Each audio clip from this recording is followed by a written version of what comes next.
On the podcast today, we are going to speak about the bliss state of consciousness that is fundamental to our being. And this is knowledge that we discover in Hinduism, Buddhism, and Taoism. Now, a lot of you may know this as Ananda in Sanskrit.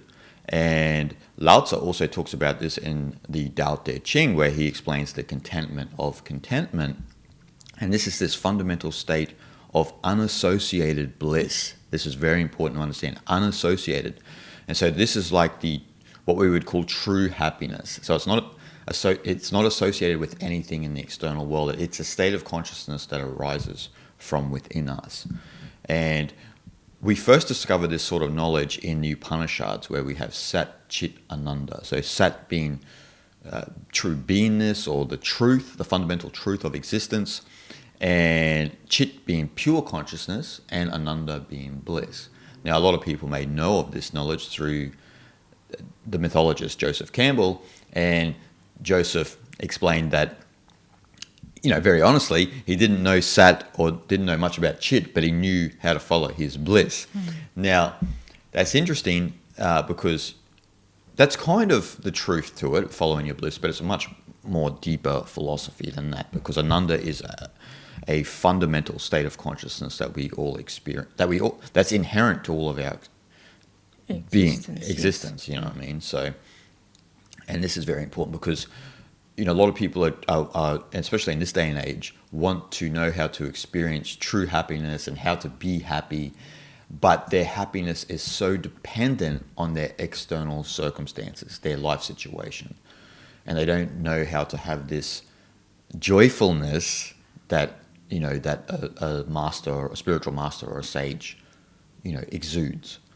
The true sense of happiness or pure sense of joyfulness became very scarce in this day and age, I think, because our life became much faster and busier, and we have literally have no time to do anything really. So that, but at the same time, we all want to be happy. Yeah. And how do we find that happiness? That's the biggest question for everyone nowadays. Well, the problem is that in a busy life, they're trying to find happiness with external circumstances. And though that may alleviate, certain terrible situations for yourself on a personal level, that's not going to give you what we're talking about, like the Ananda, the bliss. It's not going to give you that ultimate contentment of contentment. It may give you contentment, but not the contentment of contentment, Obviously, we support anyone who's trying to change their situation into a positive situation. Like, no one would argue with that, right? But in the end of the day, sometimes even when we do get a favorable situation, we realize that we're still as unhappy as we were before, even though the circumstances have changed. And that's the importance of this Ananda philosophy.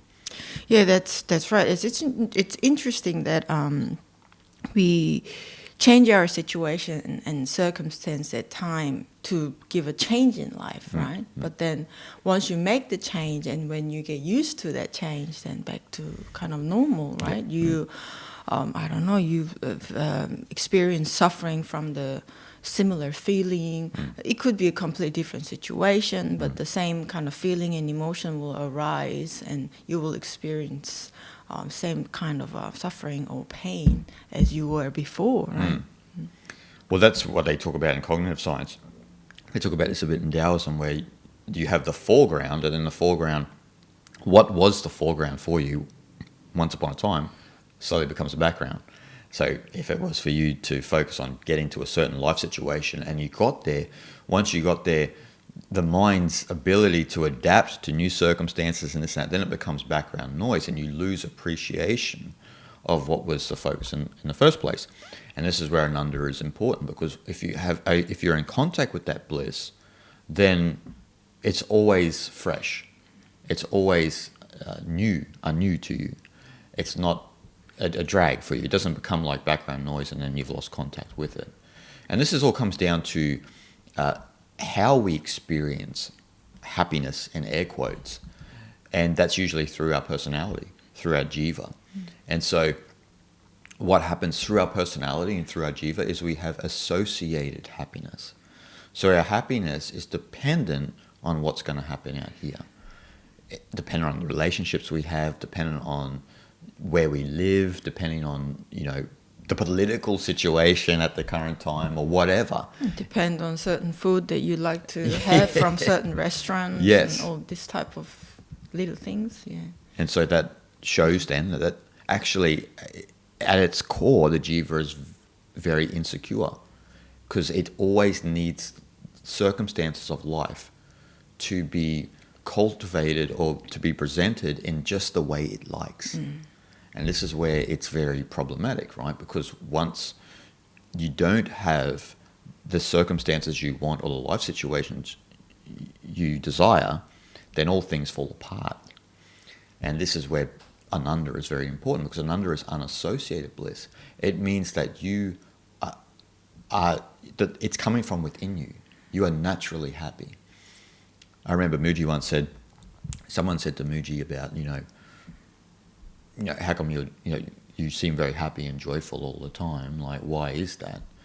And they also said, I saw someone the other day, they elaborated on it, and their face looked very stern, but then when they went over to see how they were, they said, no, I'm joyful. I'm just, it's just my facial appearance. And so it's like, what Mooji and explaining that other individual's experience is that the joy is there. It doesn't need, even if the face is looking like this, like there's pure joy inside. So not necessarily how we imagine to be happy, just smiling on the face all the time and having a good laugh all the time. No. That doesn't necessarily always mean that you're happy, right? No. And I find it these nowadays is that in society the people are put on smile and laughter all the time in a sense that to cover their own, I don't know, like a gloomy emotional state or something like that nowadays, just to cover and to kind of faking it a little bit. No, that's true. And that's what the jiva does, the personality does, the ego does. It does that to protect itself from, being exposed to its inherent sadness, its inherent lack of bliss. And that's a good point, because you see a lot of people these days that you might walk past a coffee shop and everyone's laughing and giggling and this and that, but then in their private life they're not happy, truly happy. And we've heard this a lot in monasteries and temples with teachers explaining this, especially in relation to the monkey mind, because the monkey mind's always seeking pleasure and desires and wanting to fill its existence up, full of stimuli to think that it's happy. But what you need to actually come back into accord with is this unassociated happiness. And so the irony is that we can't experience Ananda through the personality. And that's what's important. That's why this term Sat Chit Ananda is important, I think. Yep. And not just in knowing words, obviously. You need to understand what it really means, right? So to be able to experience that pure bliss, unassociated bliss, the Ananda state, is to know Sat and Chit. Yep. I think. Yep. Again, Sat means pure being, pure existence. And Chit, yes, Chit is pure consciousness, pure awareness, or pure knowledge, or something like that, right? So those two elements has to come together to be able to experience Ananda. Right? Exactly. And again, that comes in your like a sadhana, spiritual discipline or training, and it can only be experienced to know what really is, right? Not just talk about it or read about it or being around the great teachers or something like that. It has to be experienced firsthand once you understand the Sat and Chit, right? And well, for us personally, that we experience this state of bliss a lot when we are in India, great places where great masters and teachers been gone through in the past, and when you are around their presence, and also when you do your sadhana as well, like a deep meditation, and the deep meditation when there is nothing bothers you anymore. Nothing really touches your emotion. So there is no that ripple anymore. It's completely, when it's completely calm, that you experience that just the pure joy, pure happiness just arise within you, that it comes to you and arise within you. So it's almost like understanding sat and chit, and having that sadhana, all that process itself is to cleanse out your jiva state of mind, so that you allow that pure bliss will reveal itself within yourself, right? That's the process that we all need to go through. Yeah. Well, that Ananda is, like you're saying, is the effect. It's kind of like the side effect of knowing Brahman. And like you said, settling the ripples of the mind, the vrittis, the whirlpools of the mind. So then you have an experience of chit, of pure consciousness, right? And once you have pure consciousness, you can see right into the nature of your mind, the sat, the truth. It's always there. And Ananda's always there too. But the problem is that the jiva weighs, is a weight, it's heavy. So we all feel the personality in our mind, and it's a heavy weight because it's an accumulated sense of self, of all knowledge of experience, education, and culture, and everything, that all build up in your samskaras, your subconscious, which become your vasanas and your karma, your habitual tendencies and your actions and unconscious actions. And then it's a weight. And as you're alluding to, when you do sadhana or spiritual practice, you're starting to sort of clean the basement out. You start to get a bit lighter. The jiva is getting lighter and lighter and lighter. And then you naturally feel like the joy is arising without, seeking it, without, searching something to be happy. You've naturally took the weight, you're throwing the weight out of your mind, which is the jiva. The process of that is, I think, you are rediscovering your own innocence within yourself, I think. Yeah. Because the jiva, like you said, accumulated sense of I, which is ego, that is the combination of your education and so entirely your kind of identity that you have in the society as a person, right? And that identity comes in with a lot of other baggage. Yep. That pollutes your mind, and it makes you kind of lose your sense of innocence. So that it's literally heavy, and we all know that. It drags us down right to the ground. It's that heavy. Yep. So that process of realizing that pure being and pure awareness and consciousness is that to, again, like clean it, like you shovel the soil out, the dirty soil out. Yeah, so it's lighten up. Yep. So that once you get rid of all that baggage and bondage and this conditioned identity, then it becomes lighter and lighter. And the bottom of your being is the pure awareness, pure being, which is a pure innocence. That innocence let that blissful state shine through witness through your own being, so that you get to experience that the pure happiness, the unassociated bliss. See, when you're brought into this world, right, your awareness is constantly, your awareness from the get-go is entangled with the external world. And it's not by actually your own doing in some sense, because in some sense, when we're brought into the world, we need to know certain things, to avoid and blah, blah, blah. But as Zhuangzi would say, this develops the this and that mentality, which then starts to, build this accumulated sense of self, the jiva. So your awareness, your pure awareness, you're always chit, mind you, you're always chit, right? You're always pure consciousness. But it gets entangled with the external world. And then, as Patanjali says, that then you start to feel the gravitational pull of the external world. So it's always pulling you here and there, and that new car, I know I got that mortgage for the new house, love, but I think there's this external pull, and it's dragging you out. It's taking the awareness out of you and kind of molesting your awareness, right? And this is what Patanjali is talking about. It's this gravitational pull. And so in saying that, like, so the jiva then, when after that process happens, the jiva fully depends on prakriti, depends on all of the nature and energy of the world, as opposed to purusha, right? Because purusha is pure awareness, and as we know in yoga and Sankhya philosophy, there's this constant game between prakriti and purusha.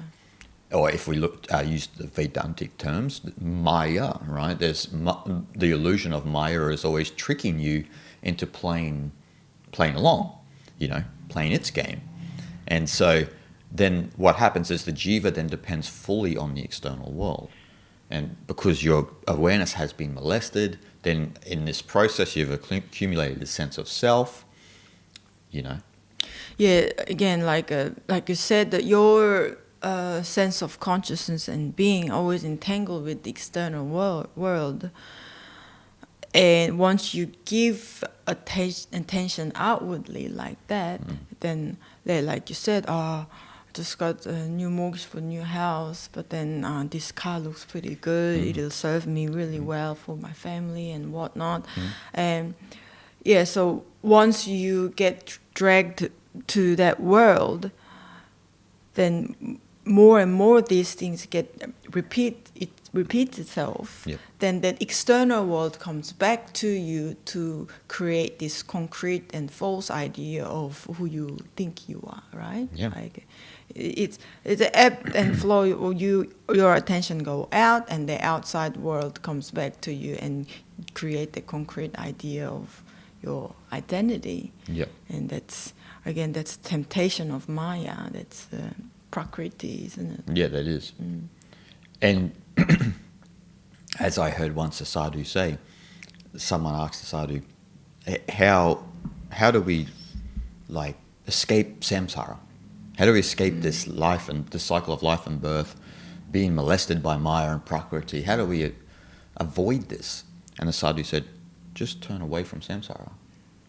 And what he meant in turning away was twofold. It was stop paying attention to the noise in the external world and what people believe is important, and instead of focusing on that, focus on the internal world, on yourself, and understand the knowledge at a deeper level. So to understand Ananda, right, you have to understand that reality is non-dual. Yeah. There's no, and we're talking here about the schools of Vedanta, Buddhism, particularly Mahayana Buddhism, and also Taoism. And so from that perspective, there's no distance between you and Brahman. Brahman is already ever present within you. It's an eternal reality. It's non-dual. It's a one reality. There's no distance. But we're always searching. We search for Brahman or for the Atman within us, enlightenment, because we're under the habit of our awareness being entangled in the external world. And what happens when you're in the external world? You're always searching for things. You're searching for the next, as Buddha said, craving, the end of craving is what he means there is the end of searching, end of seeking. Because there's no distance between you and the ultimate reality. Right. Brahman or Tao or Dharmic, whatever you want to call it. There's no distance between that. And we're under this hypnosis of searching and seeking for this sort of reality. Again, it's very difficult state to get to, but in a sense that it's somewhat like you need to kind of indifferent to outside world a little bit. Yep. You know it's there, and you know it exists, and it will try to get your attention. And it'll try as best as it can, right, to get your attention. But okay, so you accept that the world exists, right? But somewhat you put in kind of a ignorant eye to it, like you don't react, you are indifferent to it, right? And then you every time when that sort of temptation kicks in. You just kind of push it away for a little bit, and then you choose to look within, right? Like, do I really need it, or that's just my the unnecessary desire playing its game. So you just walk away from it.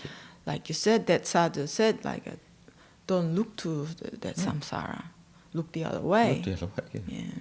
And that's an important point, because who's to say you should focus on all these things in the external world? You choose it. You choose. Yeah. And you allow other people to enforce that on you, that mentality, because they themselves are a victim of the same hypnosis. So you're listening to people who are victim of the same hypnosis of thinking that everything out here is the way it is, but their awareness is also entangled in the external world as well. I mean, there's not many sages out there, right? There's not many sadhus. So it's hard to gain access to this sort of knowledge. But I always say this to people, because when people, a lot of problems people have that I've encountered through email and through social media and everything and that, is that they believe in Eastern philosophy and Eastern spirituality, but the last thing they can't get over is kind of their mentality of trying to save the world and have an opinion and this and that. Usually Westerners, let me be frank. But I always say to them, who's to say that's the right mentality? Who has told you that? Have you examined the people who are promoting that? Have you examined their lives? How peaceful are they? Are they very opinionated people? Are they trustworthy people? And we can say in general, no, because once your awareness is commingled with the external world, things like self-interest, self-preservation, and all of these things start to become prevalent in the consciousness. When before that, Shanti, you're pure bliss, pure Ananda. What's happening out here is happening out here. Like the sadhu on the street in Delhi. There's chaos going around and he's sitting there, abhaya mudra. Everything's okay. These people are all possessed by the same bad habit of looking into the external world and trying to gain something from it, but it's all based on this accumulated sense of self, the jiva.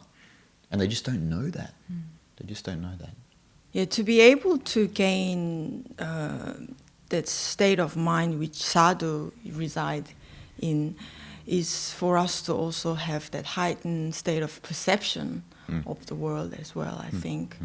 We often get lost in a certain situation or circumstance where, like, there's too many options, for example, because it's too confused, and we start overthinking and start overanalyzing, and we end up often the case that we don't come up with any conclusion or any a decision that you needed to come up with, right? And that's when we get caught too much into the detail, and I don't know, maybe often the case they're not that necessary either. No.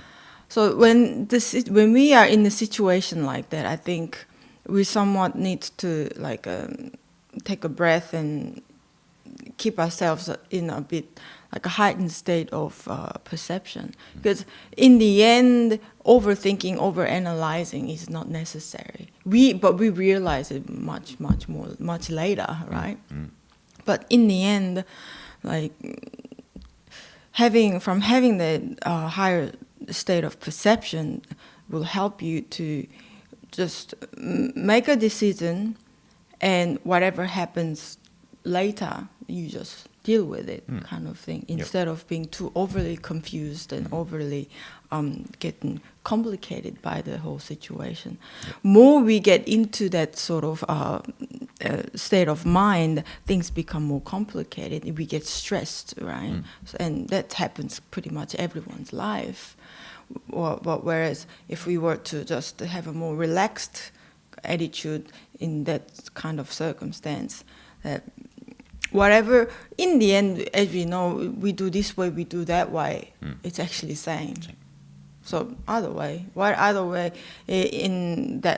that moment, whatever you think it feels more appeal, you just go for it, and whatever happens in consequence, you just deal with it, kind of thing. So having a bit of a higher state of perception will help you to have a bit more laid back and more relaxed attitude, which will enhance your decision to make the right decision in the end. As long as it's free and easy wandering, right? Not just being chill and not over reacting to situations.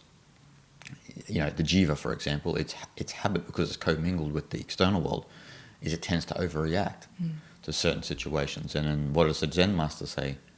We'll see. You don't really know. You think that that's the way it is. We'll see. We'll see how it goes. Yeah.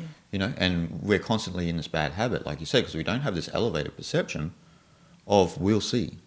We're right involved in the reality, and we're like, oh, like this has to be corrected, or you know, we have to fight for our rights here, and so forth and so on. And the Zen master's still on top of the mountain saying, we'll see how it plays out. You don't know. It could play out this way. It could play out that way. And if you're on the spiritual path, you're trying not to get involved. You're trying to get your, as you were mentioning, your perception to evolve, to see the panorama, Bigger picture. the bigger picture, instead of seeing the detail of the picture. And like you're looking at the art like this with your magnifying glass. You need to stand back and look at the whole picture. That's the path for anyone who's sincere in spirituality. And so, and actually from that state, you're blissful, right? Because your mind is not molested by the external circumstances, by certain situations and places in the world, and you know, the turmoil that apparently is always there, right? It almost seems like a Maya and Prakriti, that world always there, and their role is to always get your attention. Yeah. And Dangling the carrot. Yeah, exactly. It throw you so many options and temptations right in front of you, and get you really confused and like really get stressed out about, you know, what to do, you know.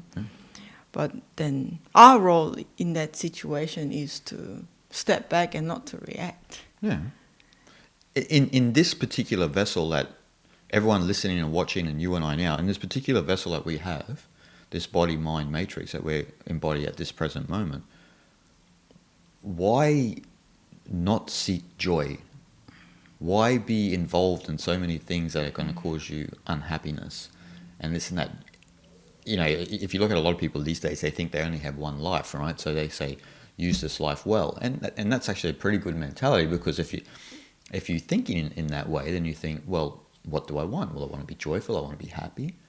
And then I don't want to actually be angry and frustrated at anyone in general, right? But what happens is, if you're not taking the inward journey, then it's easy to get your mind, you know, caught in this matrix, you know, in Prakriti and Maya. And then once your mind is caught in them, it's hard to pull the brakes and pull your awareness out of it. Only with like sincere self-study and spiritual practice can you do that. And that's important for everyone who's listening and watching, because we don't need more people involved in the matrix and getting their mind commingled in it. We need less. We need more people becoming, you know, aware of their true nature, experiencing the state of Ananda and bliss, you know, like, so what? It's almost like we know the answer already, like you said. We want to be happy, of course. We want to stay stress-free. Yeah. We want to be blissed out all the time. But why do we not do it? Yeah. It's pretty simple in the end. Because mind tend to be lazy, right? And to ignore all these temptation, you need to put certain amount of effort, not to get drawn to that, right? But again, since we know the answer that what we all want, why don't we just give a bit of effort and keep the mind not lazy, so that in the end we can walk out into that blissful state, right? Why waste time on things that are insignificant and things that you can't actually change? You know, a lot of people waste time on that. They waste time on political situations. They waste time on social, you know, turmoil. And these are sometimes things that you can't change and you can't even influence and have a bearing on. But what you can do is you can engage fully in the spiritual exploration. And I'd even say not even a bit of effort. I would say that your whole life should be consumed with this. Right.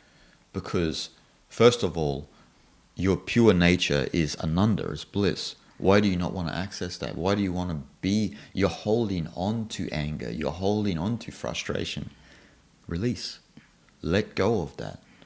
You know, it's exhausting to hold on to anger and a grudge and everything. This is what the jiva does, right? The jiva is like a magnet. It just holds on to certain emotional traits and doesn't want to let go of them because it doesn't feel comfortable in the mind's nature, which is free and spontaneous. It's empty, free and spontaneous is the nature of the mind.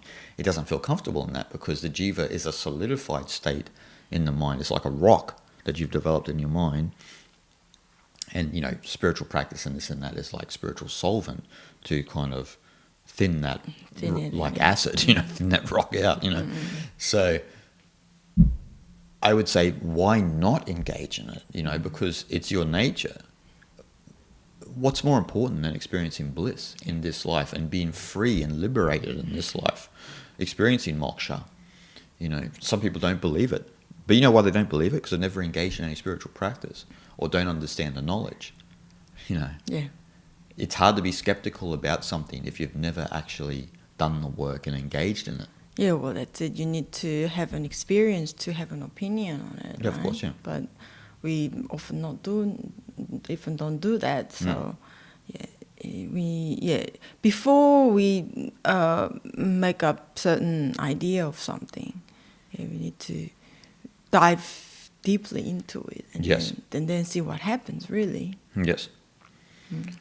And in talking about experience, we have to mention too, is that Ananda is our nature, right? And see, the habit we're in is the jiva is trying to get happiness, have experiences, bad or good, as we were mentioning. Like, oh yeah, that's a thing I want to fight for, and it doesn't matter what it is. It's constantly addicted to experiencing. You see, and so Ananda is non-experiential because it's just your nature. It's pure awareness. Pure awareness is non-experiential as well because it's your state. It's like the turiya in Vedanta. It's the fourth state of consciousness, which is non-experiential. And this is related to, you know, obviously enlightenment. You know, I put out a video a few weeks ago about psychedelics and soma in the Rig Veda. And some people assume that enlightenment is an experience because they have certain states of consciousness and through psychedelics. But as we know through Eastern philosophy, enlightenment is non-experiential.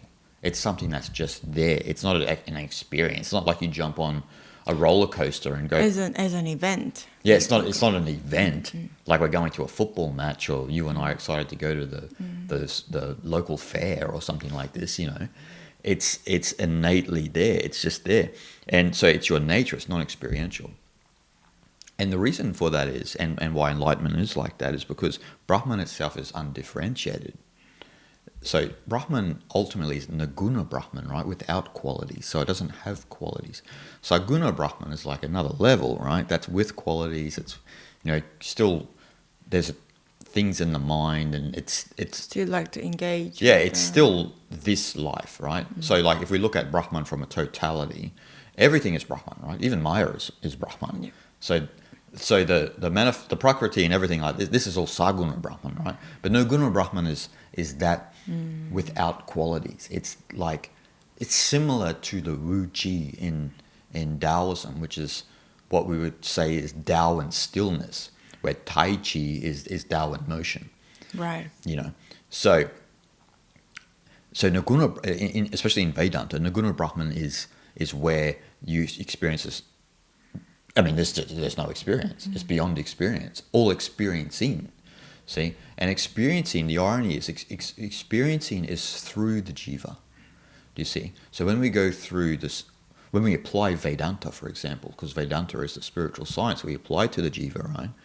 When we apply Vedanta to the jiva, we go through the process of the dissolution of the jiva, of the ego. And then once we begin to dissolve that, Ananda is there, Brahman is there, Atman is there. It's all there. Sat is there. Chit is there. It was always there, but you had this like weight and covering over the gem that was within you. We just, some reason, we like to keep masking over that Sat Chit Ananda with jiva. I remember someone asked Swami Sarvapriyananda once, and Swamiji was very blunt, was that you're addicted to experiencing. That's the problem. Because the person, they admitted that they were addicted to experiencing. They wanted to experience everything. And you can say that that's innocent, there's nothing wrong with that. And tantrikas and people who follow those sorts of paths would actually say that's a good thing. And, you want to experience life. And I don't argue with that either, but when we're talking about this super deep level, then it's non-experiential. And you almost have to get out of that bad habit of your jiva being so attracted to, experiencing itself. And actually, sorry, love, when you begin to dissolve that, then it doesn't, that natural tendency to experience disappears. So we are addicted to experiencing. I like that because we always seek something. Yep. That what we are seeking is the experience of pleasure. Pleasure, yeah.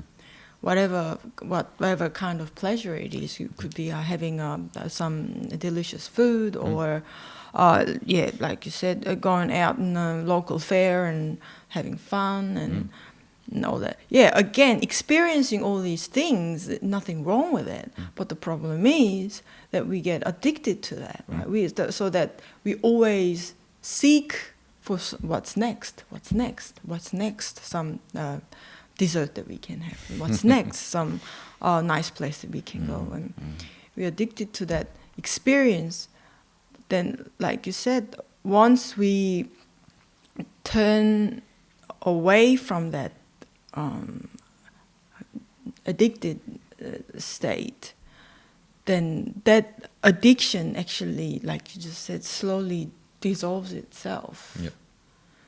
Yeah, I think that's a very important thing. I think a lot of people will let's stop seeking. Let's stop thinking about it. Yeah, that can help. But in the end, what can completely solve the problem is once you turn the attention away from it and turn it into within yourself. And once you put work in to reveal your pure being and consciousness, and that blissful state, the pure bliss will just arise within you. And once it happens, that seeking process will just naturally go away. Yeah. Your Ananda becomes your center of gravity then. Yeah.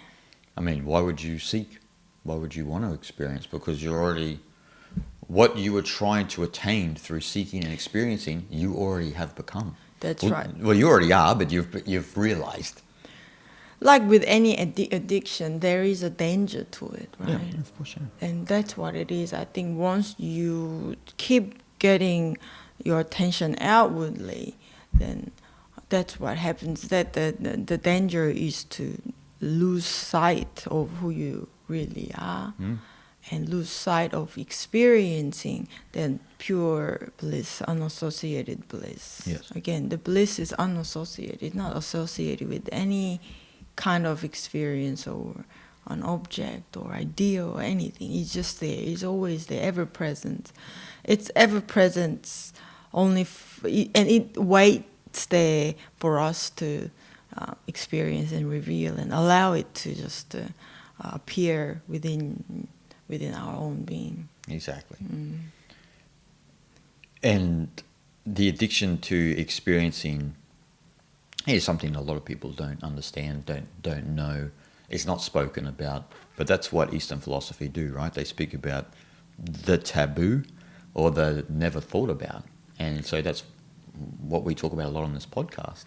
I think when people don't experience these pleasurable things, then people feel that empty feeling. I think because they've always been filling their time with the full of things, activities, and going out with friends and all these things. So that once you kind of start thinking that you need to get rid of all these things and do some different kind of, completely different kind of work, then like people would instantly have that reaction of, I don't know, being feeling that emptiness, right? Like, boredom, right? All these things kick in. But again, once we turned our attention to something completely different, then that emptiness will be filled with that, like, joy. Yeah, immense, that unlimited, that infinite amount of joy, isn't it? Yeah, Actually? endless. And boredom is something that's easily to work through, actually. We run away from boredom because it's an uncomfortable feeling. And all boredom is a sensation that happens when you've turned off of constant experiencing. So most people don't turn it off intentionally, but there's no more experiencing happening, and their mind is accustomed to just, like you said, you go and do this, and then you go and eat this thing, and and don't get me wrong, some people are addicted to negative experiencing too, like trolls online, right? They live in negativity. That's their experiencing. Yeah. There's different types of experiencing, but boredom arises when you turn the tap off, and it's like, when you turn the ceiling fan off, and there's still a bit of juice left. Yeah. All you got to do is sit with that for a while, and get comfortable with that sensation. And what, as you mentioned, the bliss arises. Doesn't arise, it's there really. It's kind of revealed. It's for you to discover it. Exactly. And that's why, especially in Hinduism, Buddhism, and Taoism, when we look at the sages and the sadhus and the masters of all of these traditions, they live a very austere life, a very simple life, for that reason. People think that they are actively living a simple life. No. They've realized something. They're not, and because they've realized what we are talking about, they are not attracted to materialism. They are not attracted to big bank accounts and things like this. Yeah. You and I live a very simple life because of this knowledge, and we have for over a decade.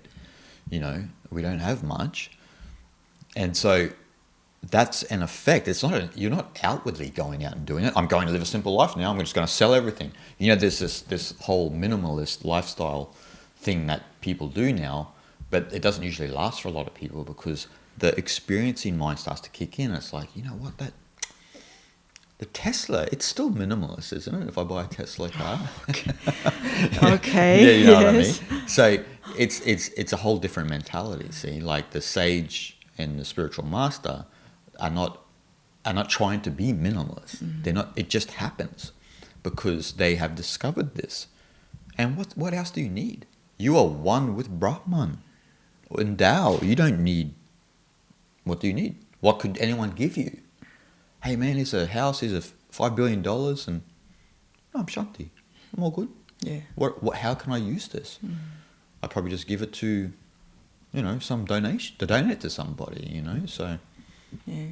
I often think that like people, we don't own a car, and people say like, isn't it so inconvenient if you don't have a car?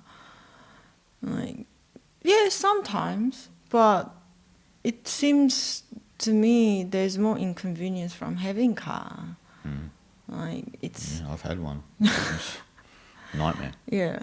So that's just a simple example. Like again, like the reason why especially Buddhist monks, and again the sadhus the same, that they try to keep as less possession as they could own, right? Because we know this, more possession you have, more pressure and more things come along, right? Let's say, car, for example, like anywhere you go, you need to find a parking space. Yes. You need to pay parking fees, and insurance comes along, and every 6 months or so you need to check up and all these things, and you need to clean every now and then.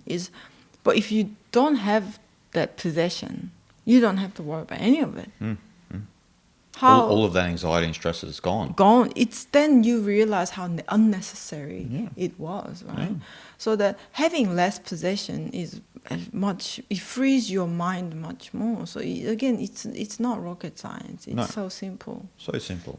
And not just even material possessions, it's also psychological possessions. So being possessed by the news and being possessed by... And so once you turn away, as society mentioned, turning away from samsara includes turning away from the possessions, turning away from the psychological possessions. You're so free. People who are always watching the news and this and that are so influenced and live in a completely deluded world. Yeah. It's not the real world. People often say, when talking about Eastern spirituality, but this is the way the world is. And when you look at it from the actual way the world is Brahman. This is the way the world is. You think it's that way, but you are under the illusion and spell of Maya. 100%. 100%. And so we all have that Ananda at our base. When we understand that it's the spell of Maya that's confusing your reality, is essentially possessing you. Pretty much. It owns you. It owns you, yeah.